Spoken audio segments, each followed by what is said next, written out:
మంత్రివర్గ సహచరులందరూ 100% మంత్రివర్గం అంతా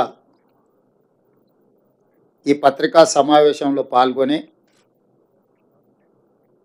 మే 6, 2022 వరంగల్లో మా నాయకుడు రాహుల్ గాంధీ గారు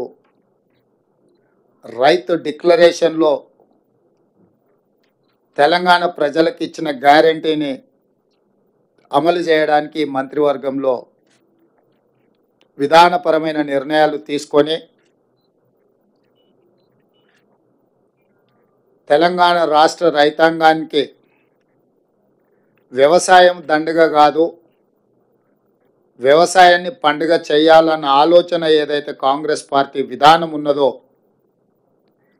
ఇదే కాకుండా కాంగ్రెస్ పార్టీ శ్రీమతి సోనియా గాంధీ గారు, శ్రీ మల్లికార్జున్ ఖర్గే గారు, శ్రీ రాహుల్ గాంధీ గారు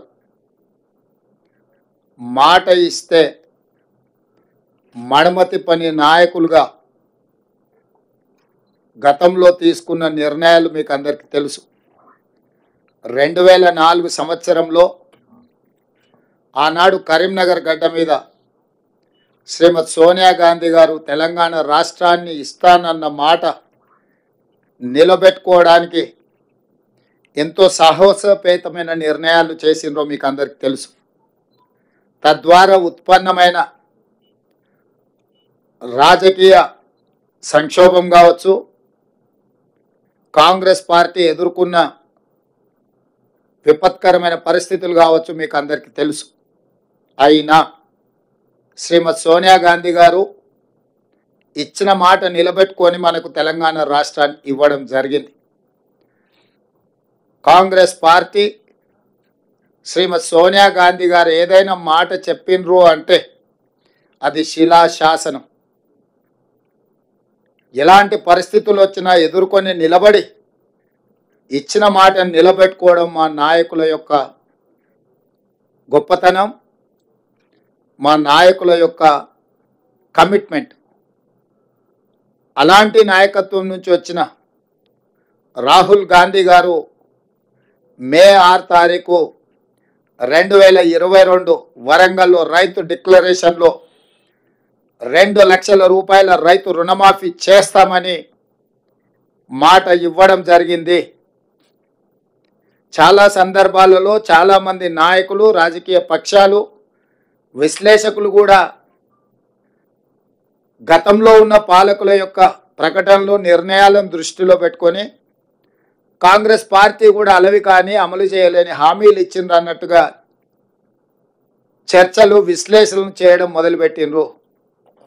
అందుకే ఈ మంత్రివర్గంలో ఇచ్చిన మాట ప్రకారం 2 లక్షల రూపాయల రైతు రుణమాఫీ చేయాలి అని మా మంత్రివర్గం పూర్తి స్థాయిలో విశ్లేషించి, చర్చించి, వివిధ బ్యాంకులలో ఉన్న రుణాలకు సంబంధించిన వివరాలు సేకరించి వాటన్నిటిని క్రోడీకరించి ఆ రైతు రుణమాఫీ చెయ్యాలి అని మేము నిర్ణయం తీసుకున్నాం.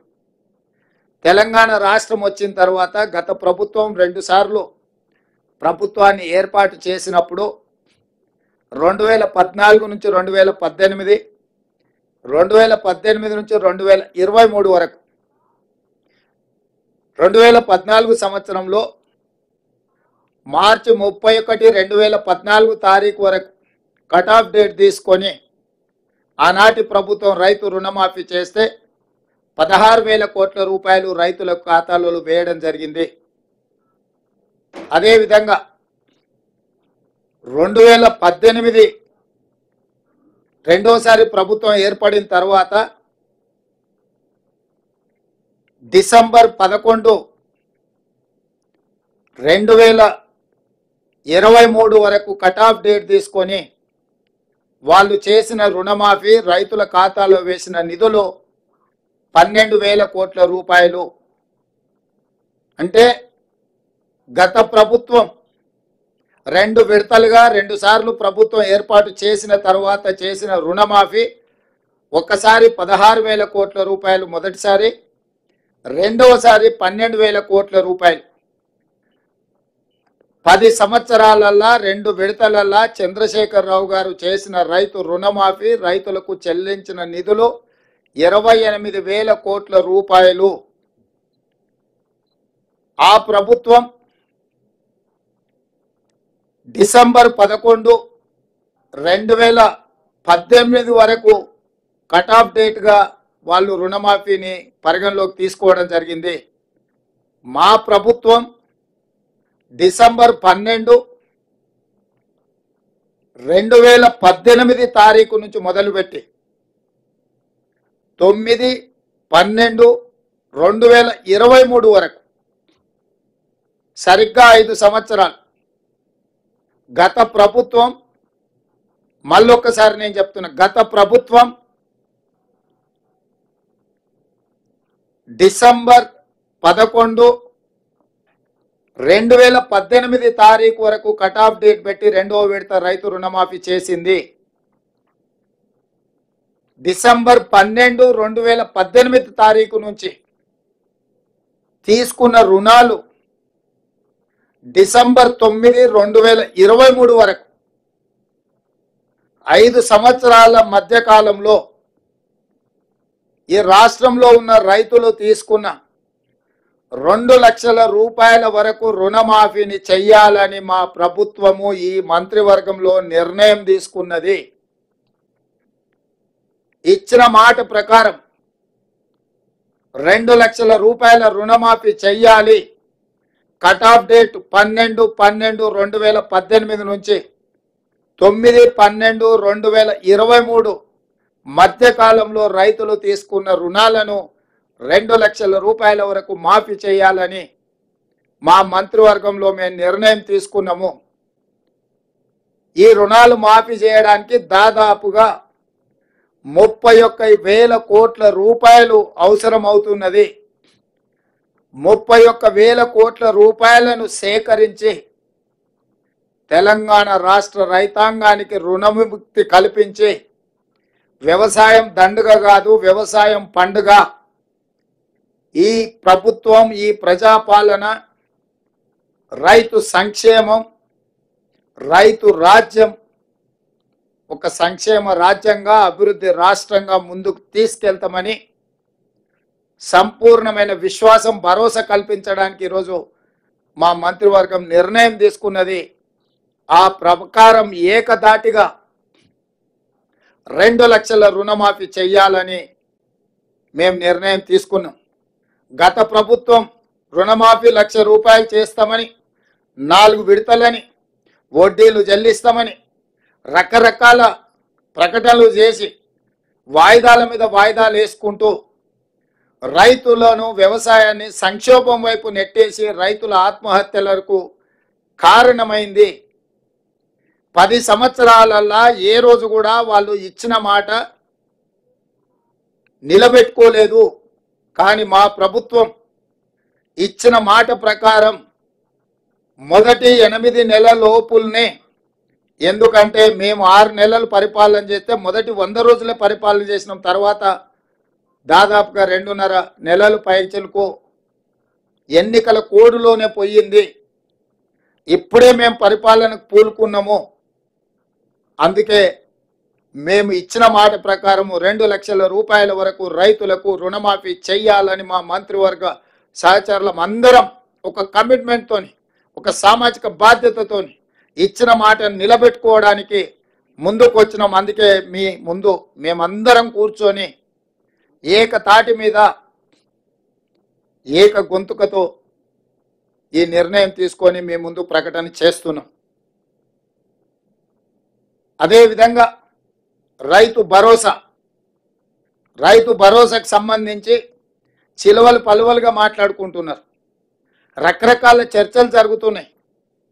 అనర్హులకు ఇచ్చిందని ఒకరంటారు, నేషనల్ హైవేలో రోడ్లు వేసిన వాటికి ఇచ్చిందని ఇంకొకరంటారు, టాటాలకు, బిర్లాలకు ఇచ్చిందని మరొకరంటారు, ఆగర్భ శ్రీమంతులు జూబ్లీహిల్స్లో నివసించే ఫామ్ హౌస్ ఓనర్లకు ఇచ్చిందని ఇంకొకరంటారు, గజ్వేల్లో చంద్రశేఖరరావు గారి ఫామ్ హౌస్ కూడా వారు రైతు భరోసా కింద నిధులు తీసుకున్నాడని మరొకరంటారు. ఇట్లా రకరకాల చర్చలు జరుగుతున్నాయి. కాబట్టి మేము 4 గోడల మధ్యలో మా మంత్రివర్గమే కూర్చొని మేమే మాట్లాడుకొని మేమే విధి విధానాలు ఖరారు చేసి ఏదో నిర్ణయాలు తీసుకోవాలన్న ఆలోచన మాకు లేదు. పారదర్శకంగా భాగస్వాములు అందరితో చర్చించి అందరి సూచనల మేరకు సలహాల మేరకు రైతు భరోసా పథకాన్ని పారదర్శకంగా నిస్సహాయులకు సహాయం అందించాలని, ప్రభుత్వం యొక్క సంక్షేమము సామాన్యులకు చేరవేయాలని, ఏ ఒక్కరికి కూడా అన్యాయం జరగకుండా ప్రతి వాడికి ప్రభుత్వం యొక్క సంక్షేమ పథకం చేరాలి అని, రైతు భరోసా నిధులు ఖాతాలో పడాలన్న ఆలోచనతోని మా మంత్రివర్గము స్టేక్ హోల్డర్స్ అందరితో చర్చించడానికి ఒక నివేదికను తయారు చేయడానికి మంత్రివర్గ ఉపసంఘాన్ని నియమించినము. దానికి ఆర్థిక మంత్రిగా ఉప ముఖ్యమంత్రిగా ఉన్న బట్టి విక్రమార్క గారు నాయకత్వం వహిస్తారు. వారితో పాటు వ్యవసాయ శాఖ మంత్రి తుమ్మల నాగేశ్వరరావు గారు, అదేవిధంగా మా ఎలక్షన్ మేనిఫెస్టో కమిటీ చైర్మన్, ఎందుకంటే ఎన్నికల్లో మేము ఇచ్చిన హామీలు వివిధ జిల్లాలు వివిధ ప్రాంతాలలో పర్యటించి ప్రజల యొక్క సూచనలు సలహాలు పరిగణలోకి తీసుకొని ఎన్నికల మేనిఫెస్టోని తయారు చేసిన సహచర మంత్రివర్యులు శ్రీధర్ బాబు గారిని, అదేవిధంగా రెవెన్యూ శాఖ మంత్రి పొంగులేటి శ్రీనివాసరెడ్డి గారిని కమిటీలో సభ్యులుగా చేర్చడం జరిగింది. ఈరోజు రైతు భరోసా విధి విధానాలను ఖరారు చేయడానికి రైతు సంఘాలను, రైతు కూలీ సంఘాలను, రాజకీయ పార్టీలను, వివిధ వర్గాల నుంచి సలహాలు సూచనలు తీసుకొని విధి విధానాలు ఖరారు చేసి పారదర్శకంగా ప్రజలకు వివరించే విధానపరమైన నిర్ణయం తీసుకోవడానికి రైతు భరోసా కోసము మంత్రివర్గ ఉపసంఘాన్ని నియమించినము. బట్టి విక్రమార్క గారు, తుమ్మల నాగేశ్వరరావు గారు, శ్రీధర్ బాబు గారు, పొంగులేటి శ్రీనివాసరెడ్డి గారు అందరితో చర్చించి జూలై 15 తారీఖు లోపల ప్రభుత్వానికి నివేదికను అందించడం జరుగుతుంది. ఆ నివేదికను రాబోయే బడ్జెట్ సమావేశాలలో శాసనసభలో ప్రవేశపెట్టి అందరి శాసనసభ్యుల యొక్క అభిప్రాయం తీసుకొని భవిష్యత్ కార్యాచరణను, రైతు భరోసా విధి విధానాలను నిర్ధారించి ఆ నియమ నిబంధనల మేరకు అర్హులైన ప్రతి ఒక్కరికి రైతు భరోసా పథకాన్ని అమలు చేయాలని మా మంత్రివర్గం నిర్ణయం తీసుకున్నది. ఈ విషయాలు కూడా మీ ద్వారా రాష్ట్ర రైతాంగానికి మేము చెప్పదలుచుకున్నాము. మా ప్రభుత్వం జవాబుదారీతనంగా పనిచేయాలనుకుంటుంది. పారదర్శకంగా ప్రజల ముందు మా విధి విధానాలను పెట్టి ముందుకు నడవాలనుకుంటున్నాము. ఇక మూడవ అంశం, వివిధ పత్రికలల్లో, టీవీలల్లో కొన్ని పొలిటికల్ పార్టీ ఓన్డ్ మీడియా కూడా రకరకాల రాద్ధాంతాలు, విషయాలను చిల్వలు పలువలు చేసి లేదా ప్రభుత్వం మీద అపోహలు కలిగించడానికి లేదా ఎక్కడో సమావేశాలలో ఉన్న మంత్రులను, ఎమ్మెల్యేలను లేని వార్తల్ని ప్రశ్నల రూపంలో వాళ్ళని అడిగి వాళ్ళతో ఏదో ఒకటి మాట్లాడించి దానికి ప్రచారం కల్పించి ప్రభుత్వం యొక్క ప్రతిష్ట దెబ్బతీయాలని ప్రయత్నం చేస్తున్నారు. అందుకు గాను మంత్రివర్గ నిర్ణయాలు కానీ ప్రభుత్వ పరిపాలనకు సంబంధించిన అంశాలను మీడియా మిత్రులకు బ్రీఫింగ్ చేయడానికి మంత్రివర్గం నుంచి 2 అధికార ప్రతినిధులుగా 2 మంత్రులను నియమిస్తున్నాము. దానికి శ్రీధర్ బాబు గారు మిత్రుడు, పొంగులేటి శ్రీనివాసరెడ్డి గారు బాధ్యత తీసుకుంటారు. మీడియా మిత్రులకు నా సూచన, మీకు ఎలాంటి ప్రభుత్వానికి సంబంధించిన అంశాలు కావచ్చు, వివరాలు కావచ్చు, అపోహలు కావచ్చు, మీకు సమాచారం కావాలంటే దానికి సంబంధించి శ్రీధర్ బాబు గారు, పొంగులేటి శ్రీనివాసరెడ్డి గారు ఎప్పుడు మీడియా మిత్రులకు అందుబాటులో ఉంటారు. వారిద్దరిచ్చే సమాచారమే అధికారిక సమాచారము. మీరు ఏది పడితే అది, ఎట్లా పడితే అట్లా ఊహించుకోవడానికి కానీ, ఖాయించుకోవడానికి కానీ, రాయించుకోవడానికి కానీ, చూయించుకోవడానికి కానీ అవకాశం లేకుండా పకడ్బందీగా ప్రభుత్వం ఈ నిర్ణయం తీసుకున్నది. కాబట్టి మీడియా మిత్రులకు ప్రభుత్వానికి సంబంధించిన ఏ సమాచారం కానీ లేకపోతే ఏ అపోహలను తొలగించుకోవడానికి వారిద్దరు అందుబాటులో ఉంటారు. మా ప్రభుత్వం పక్షాన పరిపాలనకు సంబంధించి మీకు ఏ వివరణ కావాలన్నా 2 మంత్రులు అందుబాటులో ఉంటారు. కాబట్టి ఇక నుంచి మీకు ఏదైనా సమాచారం అవసరమైతే ఆ ఇద్దరు మంత్రులను సంప్రదించాల్సిందిగా మీడియా మిత్రులకు నేను తెలియజేస్తున్నా. ఇక రాజకీయాలు అంటారా, రాజకీయాలకు సంబంధించి ఏ నాయకుడైనా మాట్లాడతాడు, ఏ మంత్రి అయినా మాట్లాడతారు. దానికి దీనికి సంబంధం లేదు. ప్రభుత్వం పరిపాలనకు సంబంధించి నిర్దిష్టంగా శ్రీధర్ బాబు గారు, పొంగులేటి శ్రీనివాసరెడ్డి గారు స్పందిస్తారు. మిగతా విషయాలు ఏదంటే సంబంధిత శాఖ మంత్రులు వాళ్ళ శాఖలకు సంబంధించిన వివరాలు కానీ మీకు అందిస్తారు.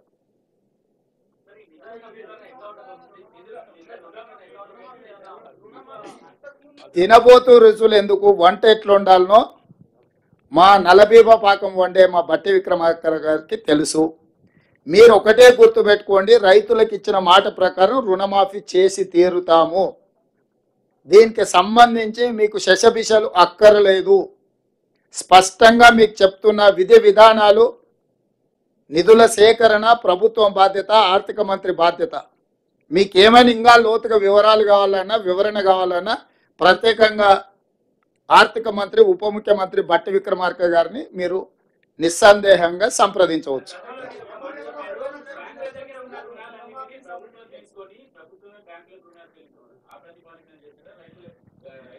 ఇప్పుడు రుణమాఫీ చేయడమే ప్రాతిపదిక. ఏ ప్రాతిపదికన చేస్తామనేది అది మా అంతర్గత అంశము. దానికి సంబంధించి వివరాలన్నీ కూడా మీరు తీరిక సమయంలో ఆర్థిక మంత్రి గారిని సంప్రదించండి, వారు వివరిస్తారు. దీనికి అర్హులు ఎవరు, అనర్హులు ఎవరు సార్? ఈ రుణమాఫీకి అర్హులు ఎవరు? ఆ అర్హులు అనర్హులకు సంబంధించి విధి విధానాల మీద పూర్తి స్థాయిలో చర్చించినము. నియమ నిబంధనలు అన్నిటిని కూడా మంత్రివర్గం ఆమోదించింది. తొందరలోనే మీకు ఆ జీవో విడుదల చేస్తాం. అందులో మీకు పూర్తి వివరాలు ఉంటాయి. ఇప్పుడే మీకు చెప్పిన పాత విధానాలు లేవు. 2 లక్షల రూపాయల రుణమాఫీ చేస్తామని క్లియర్గా చెప్పినాం.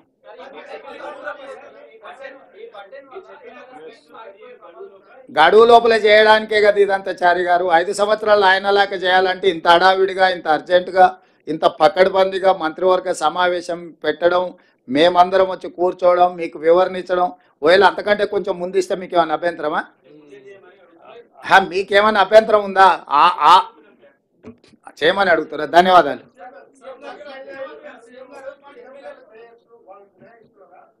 మీకు అవన్నీ జీవోలో అన్ని వివరాలు ఇస్తాం. జీవో ఇచ్చిన తర్వాత మీకు ఏమైనా ఇంకా వివరణలు కావాలంటే ఆర్థిక మంత్రి గారు మీతో మాట్లాడతారు. ధన్యవాదాలు.